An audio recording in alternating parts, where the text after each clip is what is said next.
প্রার্থীদের মঞ্চ থেকে। অরিত্র, আজকে 500 দিনে পড়লো তাদের এই আন্দোলন কর্মসূচি। আজকের দিনটায় কি কর্মসূচি রয়েছে তাদের?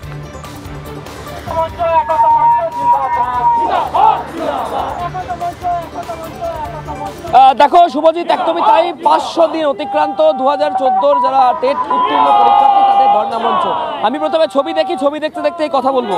দেখতে পাচ্ছ যারা চাকরি প্রার্থী তারা কিন্তু সকাল থেকে এই ধর্ণাতলায় এসে জমায়েত করেছেন এবং তাদের যে বক্তব্য, যে তাদের যে নিয়োগ, সেই নিয়োগ অবিলম্বে দিতে হবে। যতক্ষণ না পর্যন্ত তারা নিয়োগ পাচ্ছেন বা বঞ্চনা যতদিন পর্যন্ত তাদের করা হচ্ছে, তারা এই রাস্তাতে বসে থাকবেন। দেখতে পাচ্ছ কাট আউট, বঞ্চনার 500তম দিন, মুখ্যমন্ত্রী আর কতদিন আর কতদিন। এছাড়াও একাধিক স্লোগানে কিন্তু এই মুহূর্তে মুখরিত রয়েছে এই 2014 চাকরি প্রার্থীদের মঞ্চ। আমি প্রথমে এই চাকরি প্রার্থীদের 500 দিন অতিক্রান্ত, একাধিক অভিযোগ টেট নিয়ে, সেই নিয়েই কথা বলবো। এই যে 500 দিন অতিক্রান্ত এই একই জায়গাতে মাতঙ্গিনী হাজরার পাদদেশে, তার পাশাপাশি এমনটা অভিযোগ উঠছে যে SMS এর মাধ্যমে মধ্যরাত্রে চাকরি হচ্ছে। সব মিলিয়ে পরিস্থিতিটা কি এই মুহূর্তে, কি চাইছো? পরিস্থিতি খুব ভয়াবহ, বিশেষত আমাদের বাংলার শিক্ষার ব্যবস্থার কাছে। তার কারণ দেখতে পাচ্ছি আজকে বিহারে শুধুমাত্র সরকারের সদিচ্ছার জন্য লক্ষ লক্ষ মেধা নিয়োগ হচ্ছে। তাহলে সরকারের শুধুমাত্র একটা সদিচ্ছার অভাবের জন্য আজকে 500 দিন, 1000 দিনের চোখের জলে দেখতে হচ্ছে। প্রাথমিক শিক্ষা ব্যবস্থাকে কোন জায়গায় পঙ্গু করার একটা অপচেষ্টা করা হচ্ছে। 30:1 রেশিও ভেঙে পড়েছে, সাদা খাতায় নিয়োগ হচ্ছে অযোগ্য শিক্ষকদের। আজকে একটা ভুলুণ্ঠিত বাংলার সামনে আমরা দাঁড়িয়ে আছি। আমরা চাই মাননীয় মুখ্যমন্ত্রী, আপনার প্রতিশ্রুতির উপর ভরসা করে আমাদের জীবনের এতগুলো বছর চলে গেল, আপনি সমস্ত কিছু দেখতে পাচ্ছেন আর আমাদের চোখের জলগুলো দেখতে পাচ্ছেন না কেন?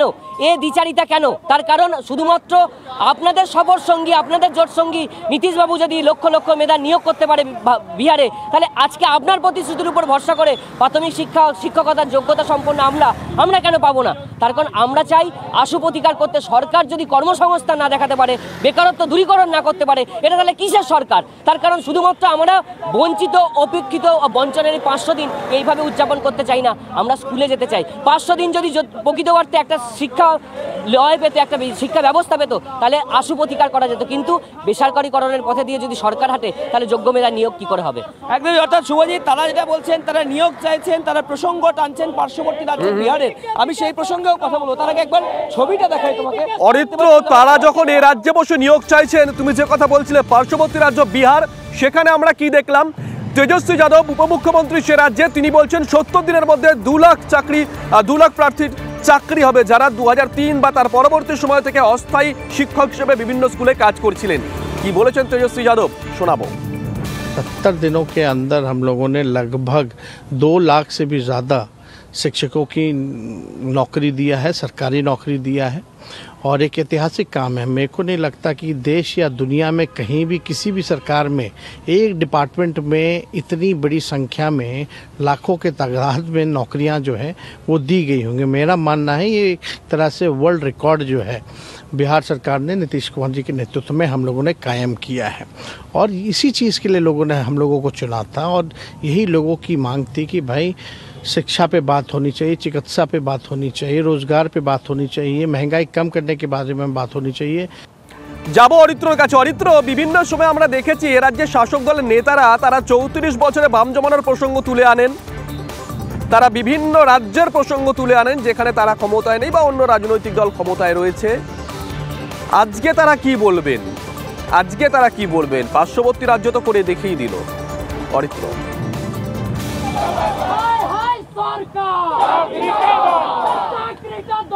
দেখো শুভজিৎ, খুব গুরুত্বপূর্ণ একটা বিষয়। আজকে এই চাকরি প্রার্থীদের 500 দিন অতিক্রান্ত আর পার্শ্ববর্তী যে রাজ্য রয়েছে বিহার, যেখানে শিক্ষকদেরকে স্থায়ীকরণ করা হয়েছে, তার দূরত্বটা অনেকটাই কম, মেরে কেটে 200 থেকে 250 কিলোমিটার। আমি একটু কথা বলি, এই যে বিহারে আজকে মুখ্যমন্ত্রী উপমুখ্যমন্ত্রী ঘোষণা করলেন যে যারা অশিক্ষক ছিলেন বা অস্থায়ী কর্মচারী ছিলেন, অস্থায়ী কর্মচারী যারা, তাদের বিরাট অঙ্ক, একটা প্রায় 2.5 লাখের কাছাকাছি কে স্থায়ী শিক্ষকের মান্যতা দেওয়া হলো। পার্শ্ববর্তী রাজ্যে হচ্ছে, রাজ্যে হচ্ছে না কেন, কি বলবে?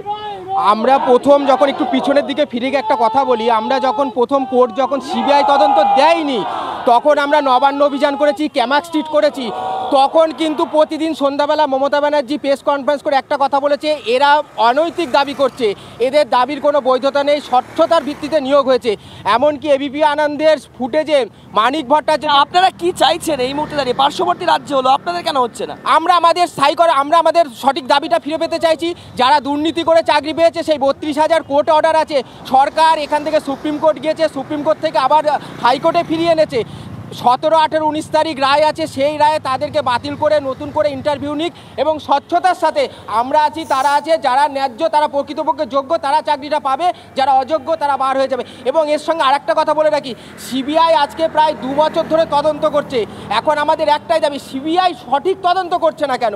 সিবিআই চাইলে আজ 2 বছর আমাদের বেশ কাছে যা বুঝতে প্রমাণ পারছি আছে, পড়শি রাজ্যে মাস্টার স্ট্রোক দেখতে পাচ্ছে, আমাদের মাস্টার স্ট্রোক দেখতে হবে না, কিন্তু ন্যায্য যে দাবি নিয়ে তারা রয়েছেন সেই দাবি মানা কবে হয় সেটাই এখন দেখার।